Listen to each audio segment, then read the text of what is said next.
एकदा आपल्या ब्लॉगमध्ये आपल्या सगळ्यांचे अगदी मनापासून स्वागत करते. तर मंडळी, कशा आहात तुम्ही? मजेतच ना? आम्ही सुद्धा मजेतच आहो. आणि पावसाचं सांगायला गेलं तर आमच्याकडे प्रमाणापेक्षा कमी पाऊस आहे आणि 2-3 दिवस झाले रात्री रात्री पाऊस येतो आणि दिवसाला ऊन असते आणि गरमी तर भयानकच आहे. पावसाळा सुरू झाला तरी असं वाटत नाही आमच्याकडे की पावसाळा सुरू झाला. आणि आमच्या गोंदिया जिल्ह्यात तर भरपूरच कमी आहे सरासरी ह्या वर्षी पाऊस. सकाळची सुरुवात प्रसन्न अशी सकाळचे कामाला सुरुवात झाली. झाडू पोचा हे झालेला आहे. अंघोळ करून मी आता स्वयंपाकाला लागली. तर मी काल संध्याकाळी हॉस्पिटलमध्ये गेली होती दवाखान्यात आणि यांनी सांगितलं नाही की तयारी करून राहा म्हणून. आणि मी तितक्यातच तांदूळ धुतले होते आणि तांदूळ मग काय वारा पण सुटला होता, वादळ वारा, पावसाची शक्यता होती. मग मी तांदूळ धुतलेलेच ठेवले आणि मी गेली दवाखान्यामध्ये तिकडे ॲक्सिडेंटचा केस आला. तर टाके वगैरे लावता लावता त्यांना भरपूर वेळ झाला आणि मग आम्हाला पण वेळ झाला. मग मधातच पाऊस सुटला. मग तिकडे इतका वेळ झाला भरपूर. मग ते तांदूळ भिजलेले होते आणि भिजलेल्या तांदळाचा भात मग कसंच तरी वाटतो, एकदम असं पिठासारखं वेगळंच होतो. मग मी काय केलं, त्याच्यातच डाळी टाकल्या आणि म्हटलं उद्या अप्पे बनवूया नाश्त्याला. तर आता रात्री ते रात्रभर भिजत राहणार आणि मी सकाळी 5:30ला उठते. तर उठल्या उठल्या मी पिसून घेणार आणि नंतर नाश्त्याला काय 9:30-10 पर्यंत तर नाश्ता होतो. तर नंतर मी अप्पे बनवणार. आणि आता रात्रीचं जे फोडणीचं भात होतं ते मी फोडणी देऊन देते. रुद्रांशचे पप्पा खाणार आणि ऑफिसला म्हणजे कामाला निघून जाणार. आमच्याकडे तर भात जास्त प्रमाणामध्ये बनतो, पण कधी कधी आपण व्यवस्थित जेवत नाही तर भरपूर जास्त भात उरतो. अशा वेळेस मी फोडणीचाच भात करते. एक प्रकारचा हेल्दी नाश्ता पण होतो आणि आपला भात आहे तो सुद्धा मार्गी लागतो. आणि फोडणीचा भात कोणाला नाही आवडत? आमच्याकडे तर सगळ्यांनाच आवडतात आणि प्रत्येक घरामध्ये फोडणीचा भात आवडीनं केले जाते आमच्याकडे. रुद्रांशला शाळेत सोडली, रुद्रांशला टिफिन तयार करून दिली, रुद्रांशला शाळेत सोडली. आता त्याच्यानंतर मी आता इथे अप्पे बनवते आणि रुद्रांशचे पप्पा तर फोडणीचा भात खाऊन कामाला गेलेच आहेत. फक्त मी आता माझ्यासाठी अप्पे बनवते. कधी कधी असं होतं ना, आमच्या घरामध्ये तिघांच्या आवडीचं वेगवेगळा नाश्ता करावा लागतो. रुद्रांशला आता ऑमलेट आवडतो, त्याला पण ऑमलेट करून दिली. भात उरलेला होता रात्रीचा, तो फोडणी दिला आणि माझ्यासाठी म्हणून अप्पे बनवते. रुद्रांशचे पप्पा कधीतरी अप्पे खातात, नाही तर तेवढे त्यांना आवडत नाही. इडली डोसा आवडते, अप्पे क्वचितच खातात. तर मुगाची डाळ, हरभऱ्याची डाळ आणि तांदूळ असे मी भिजवले होते. तर थोडासा रुद्रांसाठी डोसा बनवायसाठी म्हणून पण ठेवला आणि मी माझ्यासाठी आता अप्पे करून घेते. तर त्याच्यामध्ये कांदा, टमाटर, हिरव्या मिरच्या आणि कोथिंबीर हेच टाकलेलं आहे मी. काकडी, गाजर असेल, बीट असेल तर ते सुद्धा टाकू शकतो, पण ते नव्हते, जे आहे तेच टाकलं मी. आणि मस्त असे गरमागरम अप्पे करते आणि खाते. मस्त असे कुरकुरीत जाळीदार गरमागरम अप्पे झाले होते आणि मिक्स डाळीचे असतील तर अजूनच टेस्टी वाटतात आणि मला आवडतात. आणि सोबत होती खोबऱ्याची चटणी, जी की मस्त टेस्टी होती. असं आपण एखादा पदार्थ बनवला आणि सोबत कोणी खायला असतील ना तर छान वाटतं. मला असं एकलटिक्या खायला चांगलं नाही वाटत, म्हणून मी आता अप्पे वगैरे पण कमी बनवते. आणि त्या रूमवर होतो ना, तर आमची घरमालकीन मावशी होती, नेहमी आम्ही सोबत खात होतो. मी बनवत होती, तिला पण गरम गरम देत होती आणि मी पण खात होती. तर एक कंपनी वाटत होती आणि चांगलं वाटत होतं. पण इथे तसं नाही आहे. तर मी आता भरपूर दिवसानंतर अप्पे करते. सगळी कामं झालेली आहेत घरातली. फक्त आता मी नाश्ता करते, थोडासा आराम, आणि मग रुद्रांशला शाळेतून आणायला जाणार. तर आता आमची बदली होणार आहे असं म्हणतात. 15 तारखेपर्यंत वगैरे माहिती पडेल. मी अजून रुद्रांशचं ॲडमिशन केलंच नव्हतं. आता रुद्रांशला शाळा चालू होऊन 1 तारखेपासून तर तो जातो.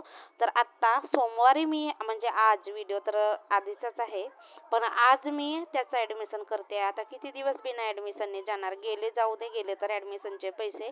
आणि कसं ॲडमिशन केल्याशिवाय तो शाळेत बसतो. आता 8 दिवस झाले, पण म्हटलं आता नको. 15 तारीख म्हटलं तरी 15 तारखेलाच काही कन्फर्म बदली नाही होत, कधी मागे पुढे पण होतो. आणि मागच्या वर्षी म्हणजे त्या वर्षीपासून बदली होणार म्हणून रुद्रांशचे ॲडमिशन मागे पुढा होत होता. पण मागच्या वर्षी पण बदली पडणार होती, पण आमची नाही झाली. माझ्यासोबतची एक ताई होती, त्यांची झाली, आमची नाही झाली. आता ह्या वर्षी कन्फर्म आहे म्हणतात, पण म्हटलं करून घेऊ ॲडमिशन. झाली नाही झाली नंतरचा प्रश्न आहे. आणि 1000-2000 गेले तरी काही फरक पडत नाही. पण मुलगा जाईल शाळेत, तोपर्यंत बसेल. रुद्रांशला आणलं बघा आता शाळेतून, आणि रुद्रांश आता आल्या आल्या जिथे चप्पल काढायचे, जुते काढायचे त्याच ठिकाणी काढतो आणि व्यवस्थित. आता कसं मुलं मोठे होतात तसे तसे बऱ्याच गोष्टी ते समजतात. तर रुद्रांश आता समजतो, जिथली वस्तू तिथेच ठेवायची तसं तो करतो. आणि रुद्रांशचे कपडे वगैरे चेंज केले आणि रुद्रांशला दिले आहेत ते हिरवे वाटाण्याचे दाणे आणले होते मी किराणामध्ये. तोच ते चुटूर चटपटीत दाणे वाटतात, तर त्याला खायचं होतं तर तेच दिले खायला.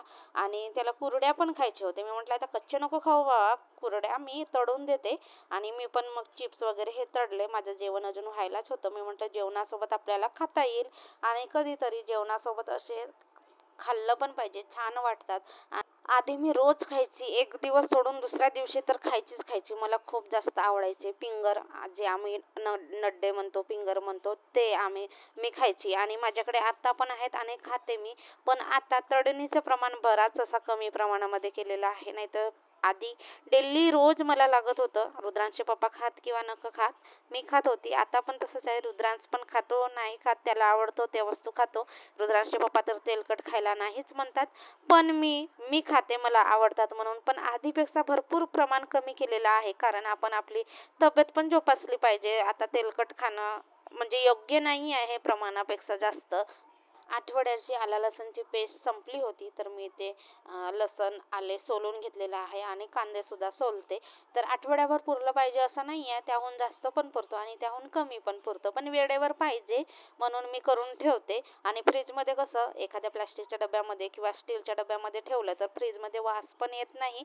हवाबंद डब्यामध्ये ठेवायचं, झाकणीच्या डब्यामध्ये. आणि मी तसंच करते. माझं एक अद्रक लसण ठेवायचा प्लास्टिकचा डब्बाच आहे. नेहमी मी संपला की स्वच्छ धुवून कोरडा करते आणि परत मग त्याच्यामध्ये करून ठेवते. म्हणजे ते आपल्याला आठवडाभर इझिली जातो. आणि अद्रक लसण सोलताना मी असं एखादं भांडं घेते, जेणेकरून की जे आपले साल आहेत ते इकडे तिकडे उडणार नाही आणि आपल्याला सारखं सारखं झाडत बसावं लागणार नाही. तर अशा पद्धतीने केलं तर आपल्याला एक काम डबल करावं पण नाही लागत आणि कचरा इकडे तिकडे उडत पण नाही. तर हे नक्की ट्राय करून बघा, तुम्हाला पण नक्कीच आवडेल. आणि मी इथे आता अद्रक लसण आल्याची पेस्ट तयार करून ठेवते. 1 तारखेच्या आधीपासून माझी तब्येत बरी नाही वाटत. माहीत नाही बीपी वगैरे लो झाली की काय तर. पण थोडंफार जाऊ दे म्हटलं, मी जात नाही. पण 2-3 दिवस झालं झेलली मी, अंगावर घेतलं. मी म्हटलं आता दवाखान्यात गेलंच पाहिजे. आणि गेली तर बीपी खरोखर लो झाली होती. माझी बॅक पेन, कंबरदुखीचा त्रास होता, तो पण डॉक्टरांना दाखवली. आणि यांनी आधी सांगितलं नव्हतं तयारी करून राहा म्हणून. मी काही तयारी केली नव्हती आणि वारा वादळ पण त्यावेळेसच आला. मी म्हटलं जाऊ दे, गावात तर जायचंय, आला पाऊस तर थांबू. मग गेलो आम्ही दवाखान्यात आणि तिकडून आल्यानंतर आता औषधीच खाते आहे. आणि मग इंजेक्शनची मला पण भीती वाटते. मी काही जास्त इंजेक्शन घेत नाही, उलट गोळ्या मागेन. गोळ्या खायला काही नाही हरकत, पण इंजेक्शन घ्यायची मला पण भीती वाटते. तर इंजेक्शन वगैरे नाही घेतलं. त्यांनी टॉनिक दिली, 4-5 प्रकारच्या गोळ्या दिल्या आणि एक ट्यूब दिली, जी की कमरेला लावायला. तर खरोखर मला आराम वाटतो. आणि ज्या डॉक्टरांकडे मी गेली ना, तर त्याच डॉक्टरांकडे आम्ही दोघं पण जातो. आम्हाला म्हणजे त्यांच्या हातचं गुण येतो. आणि कसं जिथे बरं वाटेल त्याच दवाखान्यात आपण गेलं तर आपले पैसे सुद्धा मार्गी लागतात. नाहीतर हे उगाचच इकडे आराम नाही म्हणून तिकडे जा, तिकडे नाही म्हणून तिकडे जा, असे 17 दवाखाने फिरण्यापेक्षा एकच डॉक्टर आपण कन्फर्म करून घ्यायचं की ज्याच्याकडून आपल्याला गुण येतो, अशाच डॉक्टरकडे जाणं चांगलं असते. तर आम्ही तसंच करतो. बीपीचा वगैरे याआधी मला कधी त्रास नव्हता झाला, पण अचानक माझी बीपी लो झाली होती, त्यामुळे चक्कर येत होता. आणि आता पण येतोच आहे. औषधी चालू आहेत, तरी आता कधी आराम पडेल माहीत नाही. पण असं वाटते कधी की मोठा मेजर काहीतरी प्रॉब्लेम नको असायला पाहिजे, थोडंफार असेल तर चालते. आणि मला काय, मी सांगते, माझी जास्त काही तब्येत वगैरे कधी खराब होत नाही. सर्दी खाशी तर अजिबात होत नाही. 5-6 वर्षांनी झाली तर झाली. सासरी जेव्हा मी नेहमी जाते ना, तेव्हा माझी सासू म्हणते की तुला शिंका येतात तर सर्दी होणार, पण तसं काहीच नसते. रात्रीला सर्दी झाल्यासारखं वाटते, शिंका येतात, पण दुसऱ्या दिवशी सगळं गायब होते. म्हणजे मला अजिबात असं होत नाही. कधीतरी अशी ताप वगैरे आला तर आला, अचानक नाही. तर मला माझी तब्येत चांगली असते, म्हणजे इम्युनिटी पॉवर, रोगप्रतिकारक शक्ती माझी चांगली आहे. मी काही आजारी पडत नाही आणि अजून पण माझा कधी डोका दुखलेला नाही आहे. मी एवढी एक लेकराची आई झाली तरी सुद्धा म्हणजे तब्येत, म्हणजे कधी कधी कसं होते, कोणाची तब्येत सारखी सारखी आजारी पडत असतात. माझं तसं नाही आहे. पण कंबर वगैरे हे दुखणं माझं नेहमीचंच आहे आता डिलिव्हरी झाल्यापासून. म्हणजे डिलिव्हरीमध्ये मला थोडे कॉम्प्लिकेशन्स झाले होते त्याच्यामुळे, नाहीतर अजिबात कुठला त्रास नाही. आता हे चक्कर वगैरे येण्याचं प्रमाण वाढला होता मला, तर ते पण दाखवून दिलं, तर ते बीपीचा प्रॉब्लेम होता.